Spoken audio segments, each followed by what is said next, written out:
با یه شاشیدن توی حوض زندگیشون جابجا شد. این فیلم داستان زندگی کمدی دوتا دوست قدیمیه که زندگیشون کاملا با هم متفاوته، ولی بعد یه مدت طولانی تصمیم میگیرن که یه شب رو با هم بگذرونن. اون شب انقدر سگمست میشن که دیگه حالشون رو نمیفهمن.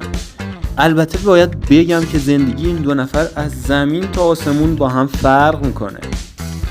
یکی حول و اهل عشق و حال و یکی دیگه شون متأهل و اهل کار.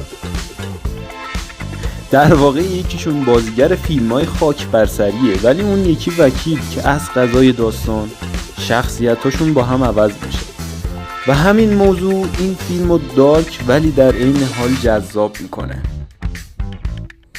خوشحال میشیم برای دانلود و دیدن فیلم‌ها حتما چنل رو سابسکرایب داشته باشید و ما رو دنبال کنید.